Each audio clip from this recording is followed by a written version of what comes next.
Welcome back to Hannity. Time for Media Mash, our weekly roundup of all the ways the mainstream media tries to put their liberal spin on the news. Here to go through this week's material, none other, the president, Media Research Center, Brother Brent Bozell. Sir, how are you?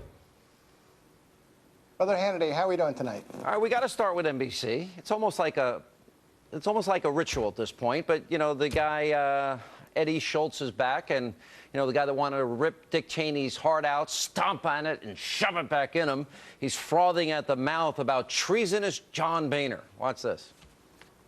Obamacare is off to a great start. Fox News hates it, and the people signing up for health care are doing it, and they love it. And they're finding out, damn, it's really not all that expensive. This is why they are freaking out about Obamacare. The popularity is killing them. This is why they're talking about default. They will shut down the government, and they will not pay the bills to get their way. The word is treason. The treasonous John Boehner. I wonder what Williams and Brokaw and Lauer think of this knucklehead, this idiot. Yeah, well, let's dissect it so you can understand what he's saying a little bit better. Number one, he says that the American people love it. In fact, it is at an all-time low in popularity, and all we're hearing is nightmare stories coast to coast of people who are being destroyed by this. Number two, he then says it's not all that expensive. Let me give you this number. We just learned this today. The website, healthcare.gov, was supposed to cost $94 million. Do you know how much it's cost so far? How much? $634 million, 7 times more expensive than they projected. So how do you think this program's going to work? Thirdly, what he's saying is if you believe in privatization, that's treason. I got to tell you this, Sean, that's what Karl Marx believed. Yeah.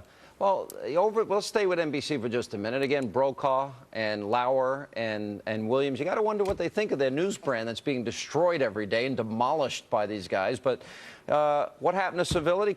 Our buddy thrill up his leg, Mr. Obamagasm himself, Chris Matthews, he thinks the president isn't nasty enough with all his extortion and blackmail language. Listen to this. I wanted to ask you about this. The president is using, I think, the right words. He talks about extortion, really strong language about even criminality, and he's doing it very calmly.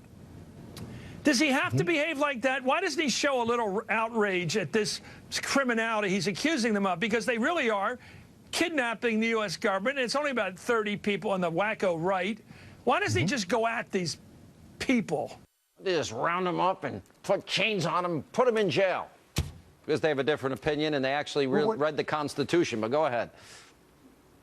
Sean, we're talking about the President of the United States. And what Chris Matthews is saying is that he can say words like extortion, that's okay. He can talk about criminality, and that's okay. He can accuse him of chaos, and that's okay. He can make statements to affect and try to rattle the markets, and that's okay. He can talk about them, about being extremists. He can talk about any language he wants to. But the problem is he's not being angry enough. The problem is here, Sean, is that Chris Matthews doesn't understand fundamentally the difference between the president and a community organizer. That's what he wants him to be. CNN, Republicans want to destroy government. Watch this.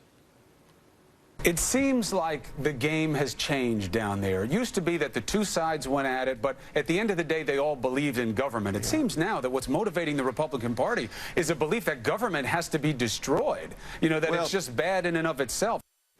Destroyed? What is he talking about?